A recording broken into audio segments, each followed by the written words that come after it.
Untuk kelompok 2 pertanyaannya, mengapa kita merasakan udara panas yang naik dari permukaan jalan yang terkena sinar matahari? Sudah?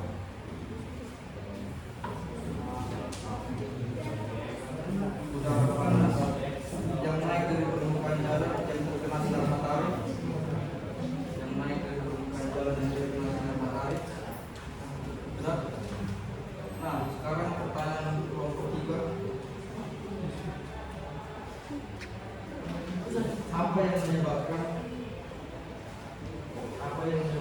angin di laut terasa lebih dingin? Apa menyebabkan angin di laut terasa lebih dingin daripada angin daratan di sore hari?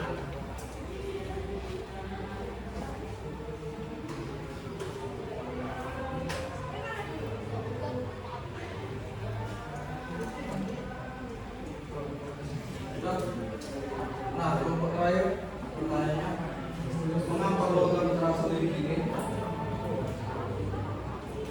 Mengapa logam terasa lebih dingin daripada kayu?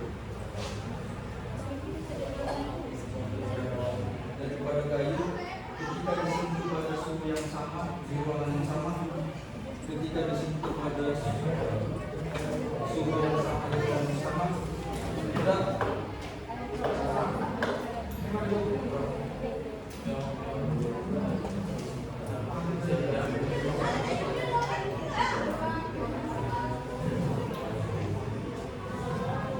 Nah, kita berdepan sekarang kalian berdiskusi kelompok, cari tahu jawabannya.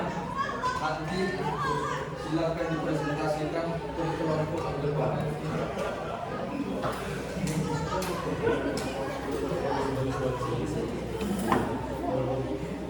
Abang kasih waktu sekitar 10 menit. Silakan berdiskusi antara sama kelompok.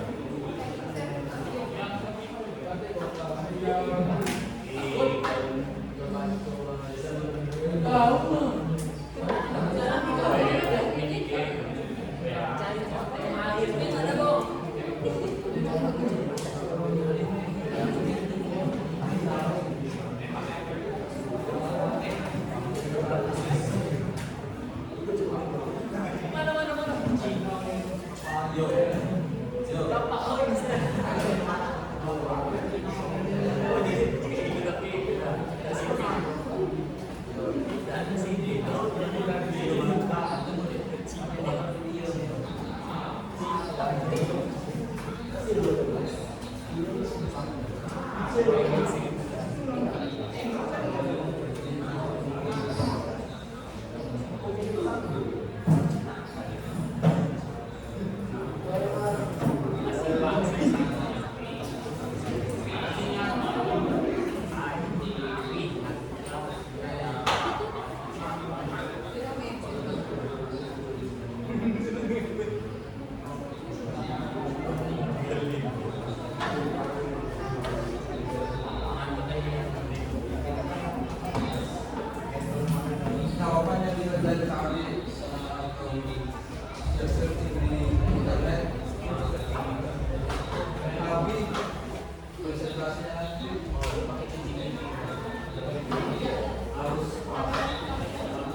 presentasinya mau abang pilih atau mengajukan diri?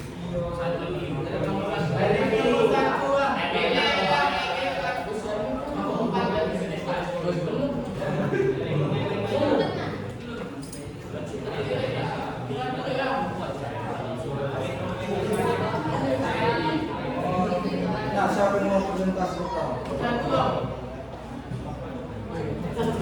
Silakan.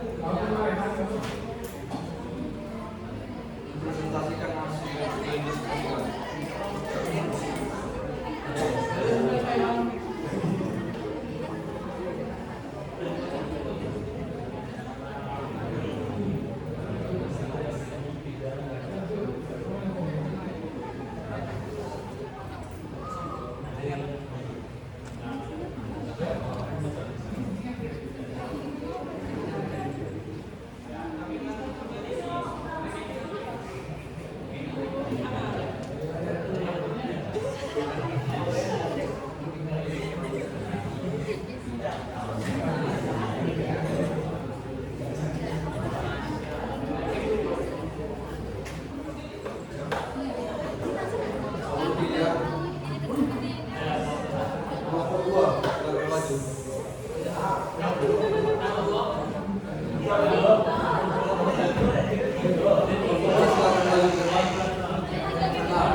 Selamat siang teman-teman sekalian.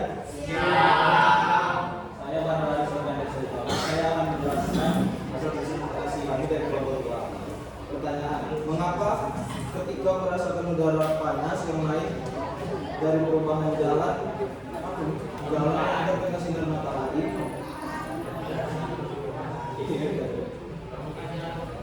menghasilkan sinar matahari?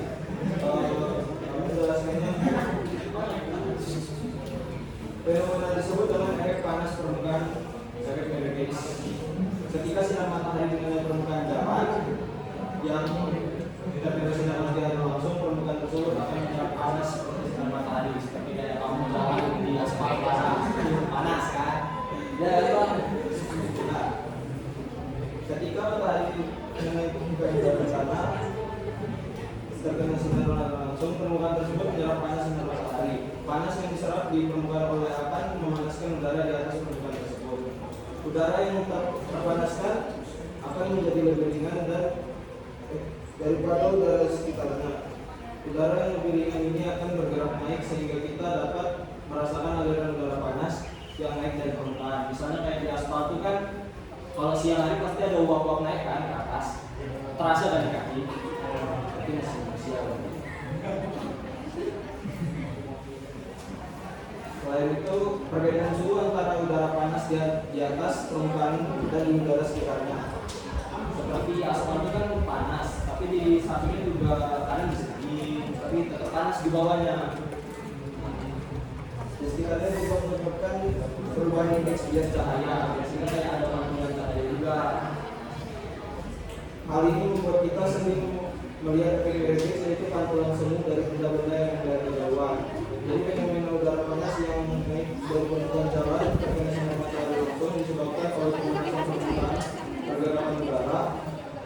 Panas yang lebih ringan ke atas ini merupakan salah satu contoh dari proses perubahan yang akan terjadi di alam. Apakah dari kelompok yang ingin bertanya?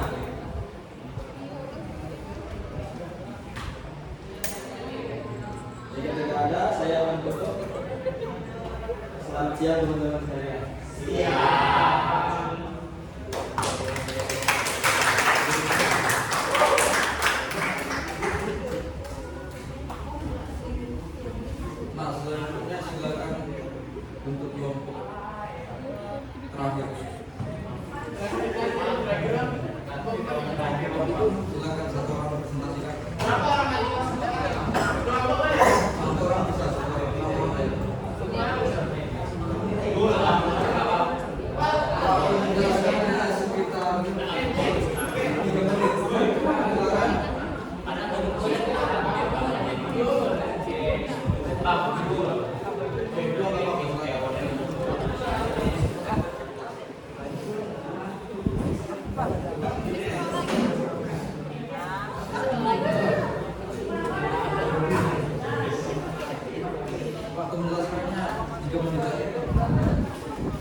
wabarakatuh. Kami dari kelompok masyarakat yang mempresentasikan hasil tugas tadi. Pertanyaannya adalah mengapa logam adalah lebih dingin daripada kayu ketika disentuh dalam suhu yang sama dan ruangan yang sama?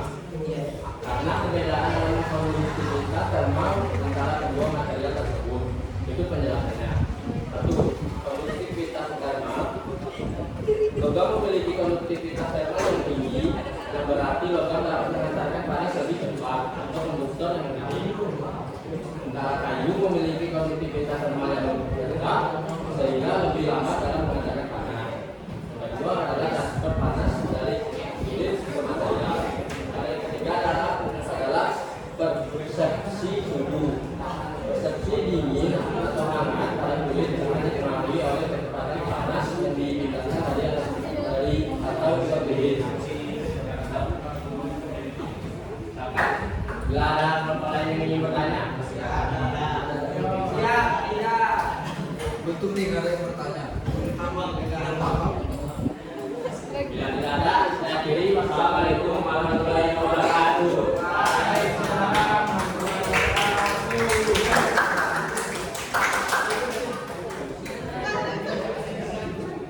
Nah, selanjutnya kelompok satu.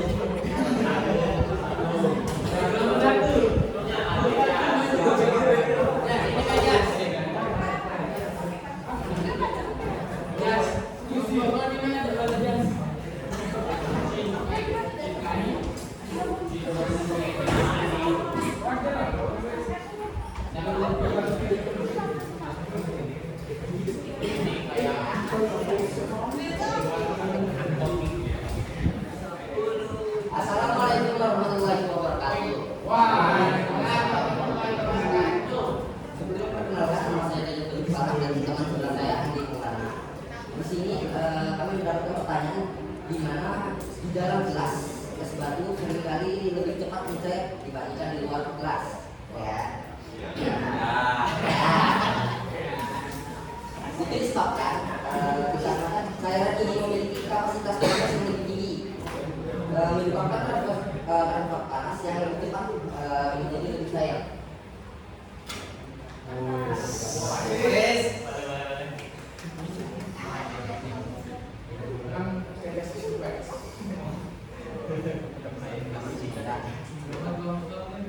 Mudah-mudahan sini es batunya ya.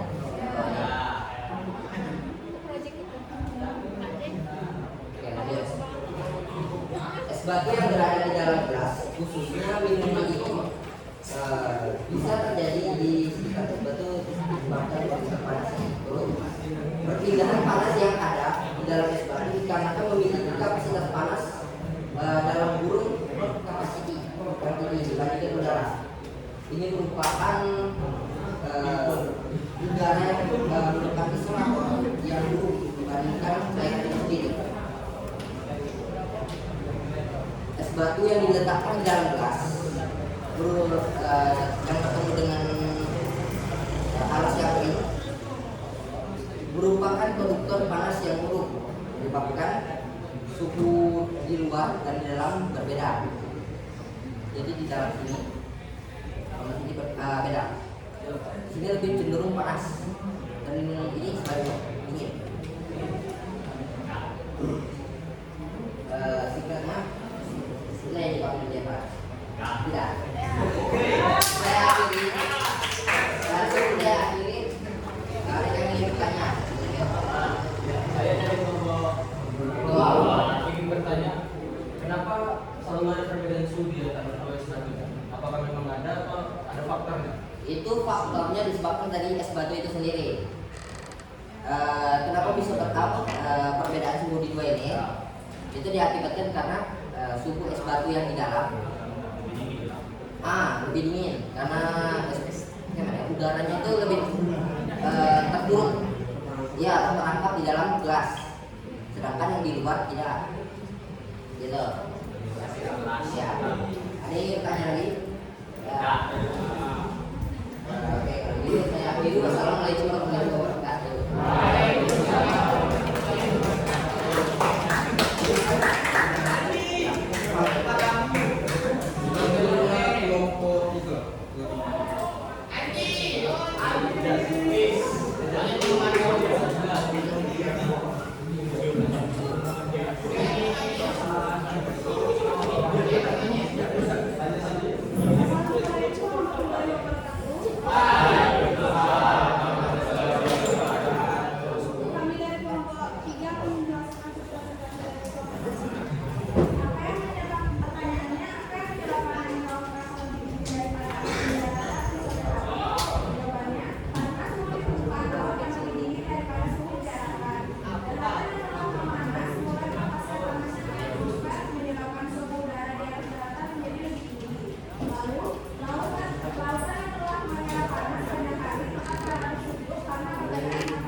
beberapa pertanyaan yang dijawab oleh kelompok juga.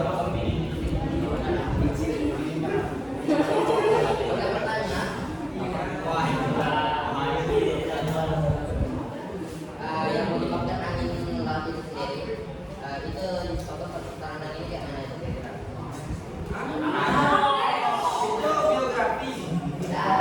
Dan contohnya ya air laut itu kenapa bisa lebih dingin? Kenapa angin itu lebih dingin? Karena lebih apa rumah?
Dari beberapa pertanyaan yang memberikan dari tempat kelompok, paham nggak arti pertanyaannya?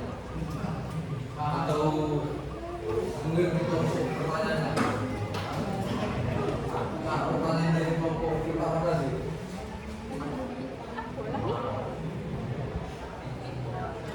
Itu pertanyaannya bagaimana dapat menjelaskan mengapa es batu dalam gelas air tetap mencair dibandingkan es batu yang tidak dibuat gelas. Jawabannya tadi sudah diberitahu. Ada yang tahu itu perpindahan panas yang termasuk perpindahan panas yang apa? Antara tiga konduksi, konveksi, dan radiasi.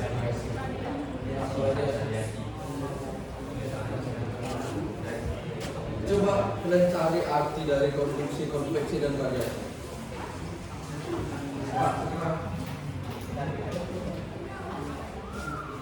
Yang sudah dapat silakan tulis pengertiannya.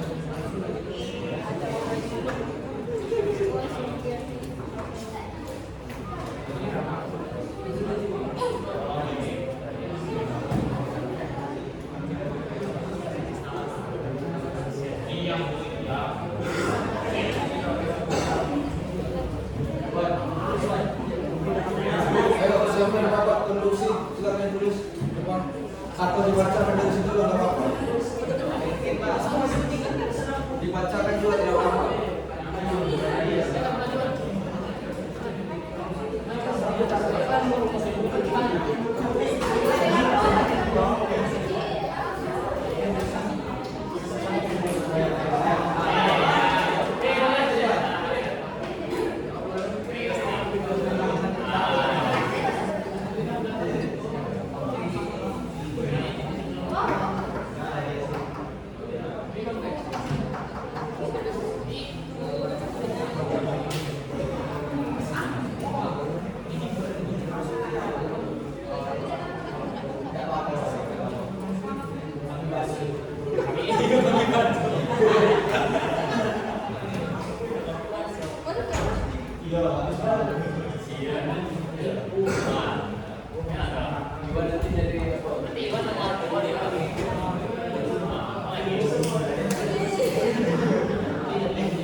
sudah ditulis temannya, konduksi merupakan hantaran panas atau cairan kalor tanpa saya perbedaan bagian zat bersuhu tinggi ke suhu rendah. Contoh dari konduksi apa? Kan di sini disebutkan hantaran panas perjalanan kalor tanpa disertai perpindahan bagian zat bersuhu tinggi ke bersuhu rendah. Nah, contoh konduksi ini ketika kita memanaskan besi, ini misalnya besi, kita pegang di sini kita panaskan, maka tangan kita akan terasa panas. Tapi itu bukan contoh konduksi. Jadi tadi yang pertanyaan kelompok pertama itu bagaimana kita menjelaskan mengapa es batu dalam gelas air cepat menjadi dengan es batu di dalam gelas itu merupakan contoh dari apa? Karena apa?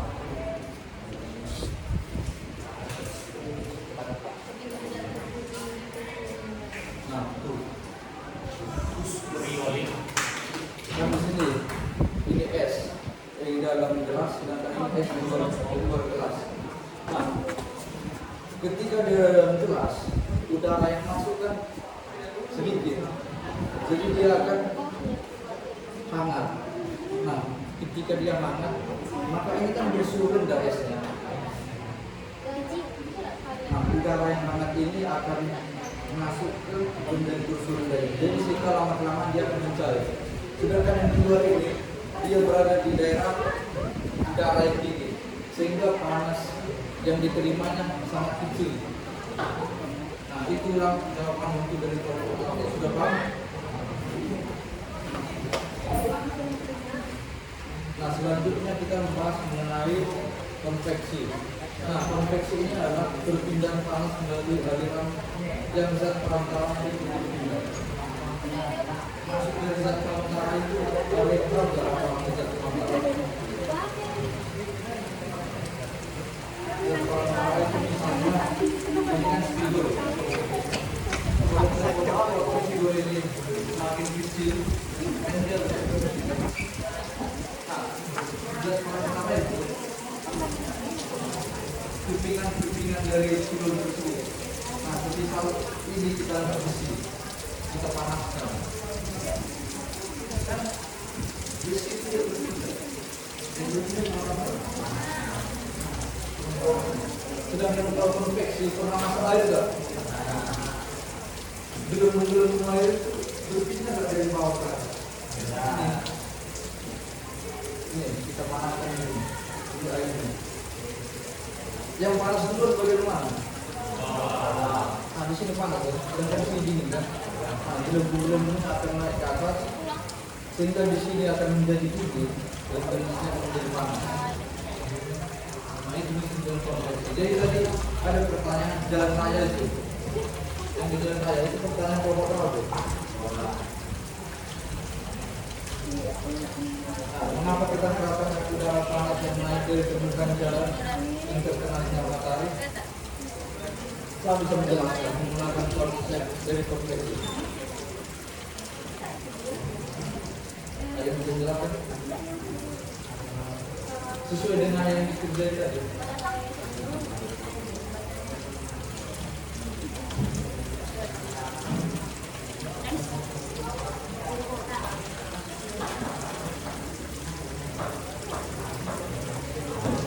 Nah, siapa tadi yang jawab itu? Pertanyaannya kedua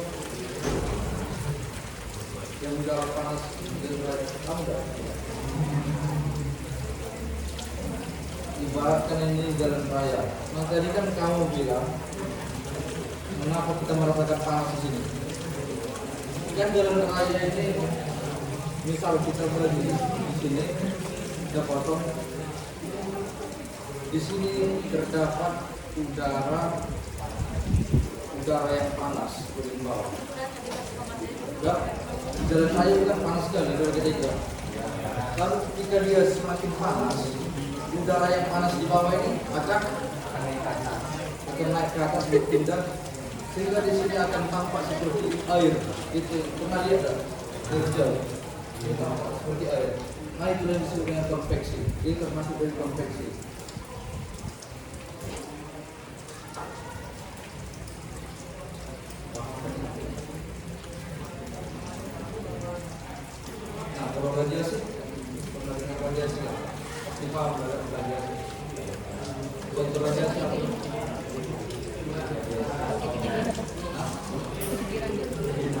Pengertian radiasi apa? Radiasi adalah perpindahan kalor tanpa melalui zat pengantara. Tahu sama tahu arti suatu dari radiasi? Tanpa memerlukan zat pengantara. Artinya dia tidak memerlukan. Ini kan dari misalnya mediumnya.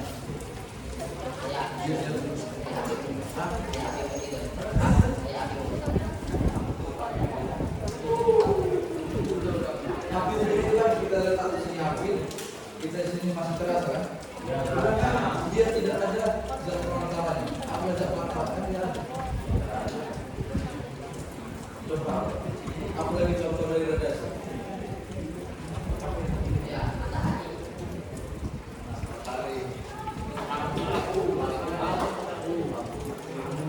Lampu ya contoh dari radiasi, cuman dia lampu itu menghasilkan panas sedikit, lalu merupakan contoh dari radiasi.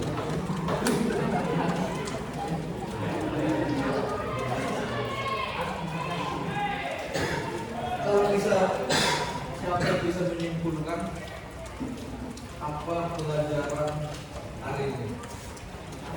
Satu orang. Seperti yang sudah saya bahas tadi di sesi ini atau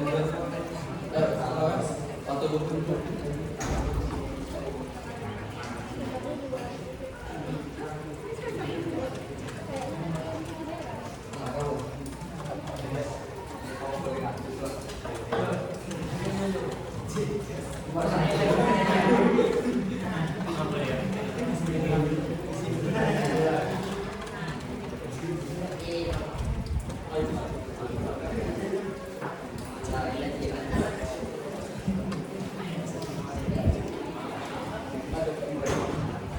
Kesimpulan yang dipelajari dari pembelajaran hari ini seperti polusi, konveksi, dan radiasi.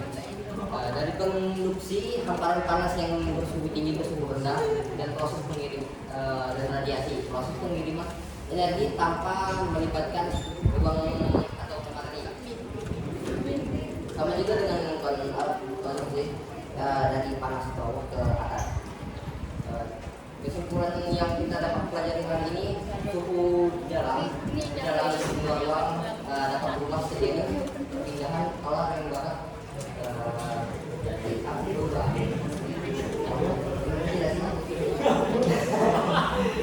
Seluruh ruang dalam perbedaan pola.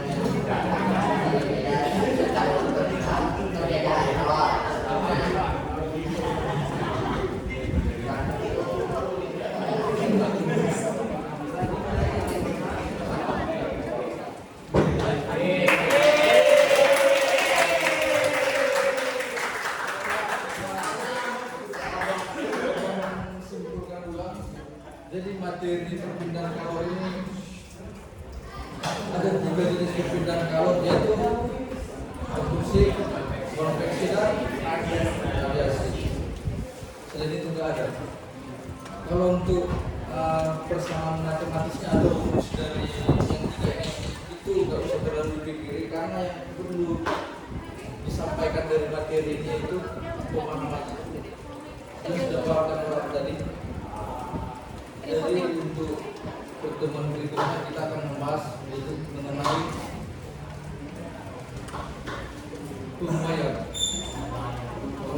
Tumayan juga dikaitkan dengan ini untuk